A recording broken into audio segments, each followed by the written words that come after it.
Waalaikumsalam warahmatullahi wabarakatuh di dalam gereja itu. Jadi saya itu, jadi gubernurnya sudah sombong betul ngomong-ngomong dulu. Jangan sampai tiba-tiba dalam gereja tidak ada, mati gubernur. Jadi karena itu saya yakin bahwa orang Nusa Tenggara Timur manusia Pancasilais sejati dan tidak bisa ngomong saja di mulut kalau kita tidak lakukannya. Yang saya hormati Bupati Sika dan Ibu, yang saya hormati Profesor Koperasi Bapak Romanus dan Ibu, saya tidak manggil wakil Bupati karena kata Profesor tadi, saya bilang itu sudah cocok benar. Nanti kita formalkan beliau. Memang seluruh karya beliau itu kelasnya itu profesor. Sampai dengan level hari ini manusia yang mampu bukan saja sebagai manusia output tapi manusia outcome. Anak didiknya melahirkan anak didik lagi. Nah, jadi sudah menjadi profesor memang beliau ini. Bapak Ketua Operasi Pintu Air dan seluruh anggota yang saya hormati, pimpinan Forkompinda yang hadir, ada tidak? Pimpinan OPD lingkup Kabupaten Sika, camat, kepala desa yang hadir di sini. Saya dalam kunjungan kerja Lembata Pulau Flores, mulai dari Lembata dan akan berakhir di Labuan Bajo. Saya didampingi oleh yang pertama staf khusus gubernur bidang ekonomi Bapak Profesor Daniel Kameo. Juga oleh Bapak Dr. Immanuel Blegur bidang politik staf khusus gubernur, lalu dengan staf khusus gubernur bidang perdagangan dan perindustrian, lalu dengan Dirut Bank NTT, Kadis Pertanian dan Ketahanan Pangan, Kadis Industri dan Perdagangan, Kadis Kesehatan, Kadis Perhubungan, Kadis PUPR,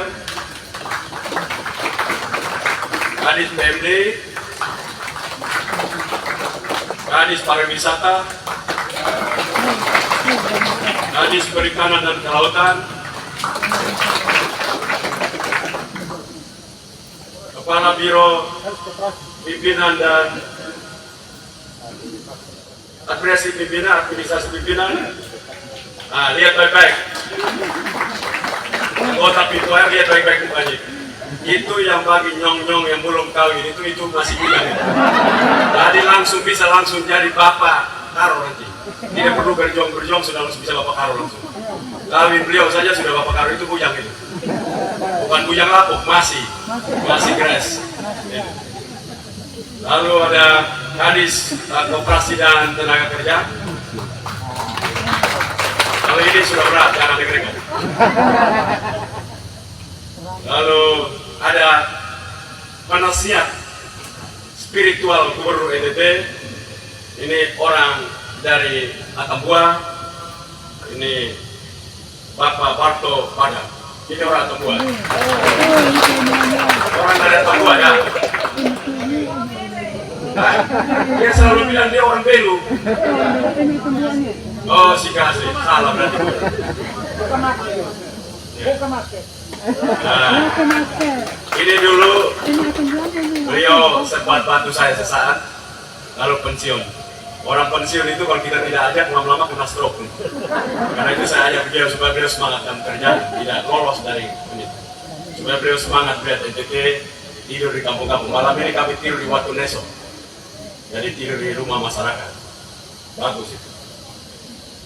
Para tokoh semua yang hadir, tokoh agama, Romo, semua yang hadir pada kesempatan yang baik ini. Hari ini kita memperingati Minggu Palma.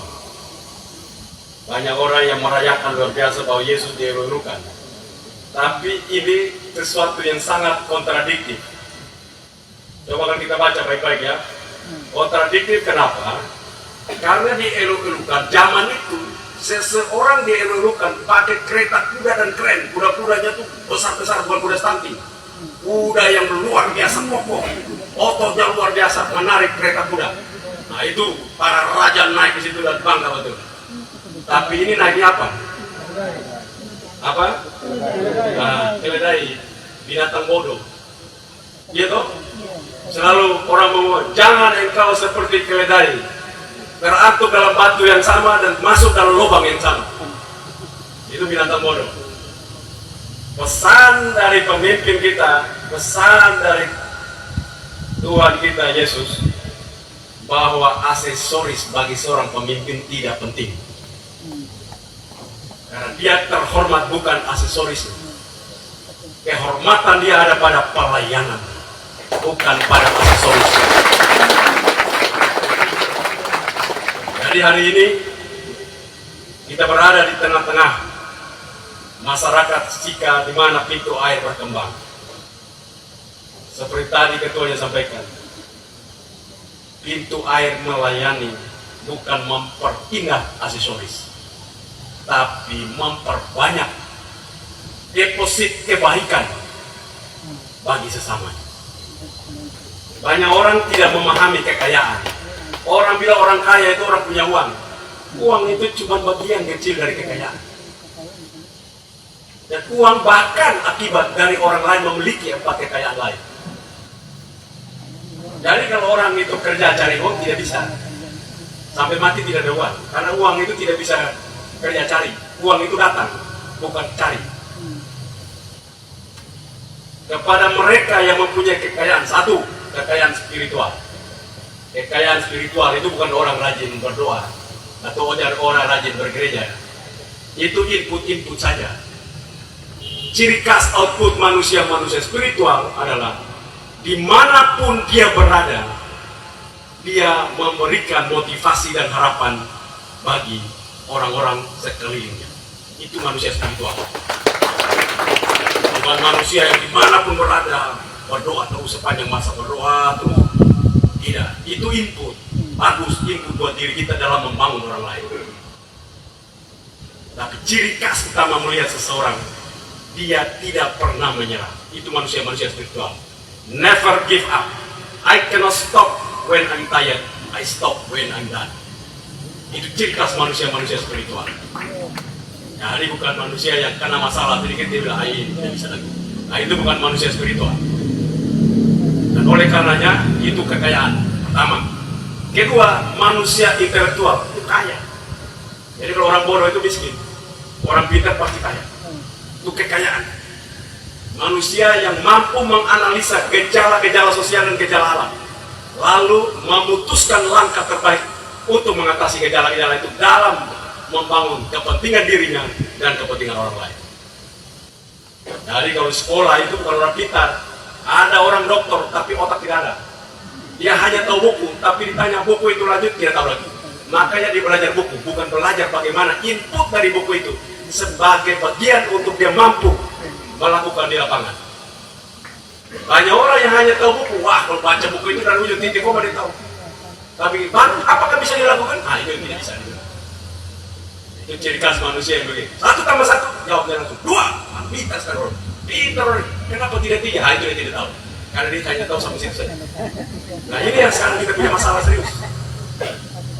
Lalu kalau mama tanya, kenapa tidak 3? Itu ilmu pasti Pak Gubernur. Karena itu 3. Ah, kenapa dia pasti? Pastinya kan dibuktikan kenapa dia pasti. Lalu kalau orang yang mengerti benar, sumbernya tahu, periksa, oh itu datang dari ilmu ukur sudut, penjumlahan sudut. Jadi tidak bisa. Epistemologinya bilang begitu. Maka ontologinya hanya 2 sudut saja. 1 sudut ditambah 1 sudut, maka 2 sudut. 1, 2 sudut. Tidak bisa 3 karena hanya ada 2 sudut. Nah itu baru bisa jelaskan, bukan ilmu pasti. Karena kepastian 2 sudut itulah dia menjadi pasti. Bukan karena ilmu pasti jadi terima saja sudah. Nah tidak bisa begitu. Inilah orang-orang berpengetahuan, orang-orang berintelektual. Jangan kita lihat seorang itu tamat S1 berintelektual. Nah itu S1 mungkin belajar, kasihan kali dosennya kasih lulus dia. Giliran nanti di lapangan, matanya melotot-melotot, tidak tahu apa-apa. Karena itu kecerdasan itu perlu dimiliki oleh manusia. Itu kekayaan. 2 kekayaan sudah kita miliki. Yang ketiga, networking. Kenal semua orang. Jadi jangan kenal satu saja. Kenal Pak Remanus tanpa juga kenal Bupati. Itu harus kenal. Kalau nggak tidak bisa jalan. Harus kenal juga Kopit Pintu Air. Harus kenal juga Kapolres. Harus kenal juga Kapolsek. Harus kenal Kapolda. Harus kenal Kapolri. Dan orang-orang yang kenal mulai dari atas sampai ke bawah segala macam bentuk profesi. Itu manusia kaya luar biasa. Karena manusia itu dimanapun dia berada, informasi akan masuk ke dia.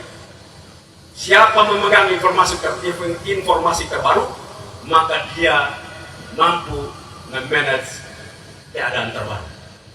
Siapa yang terlambat informasi, dia terlambat mendapatkan kesempatan.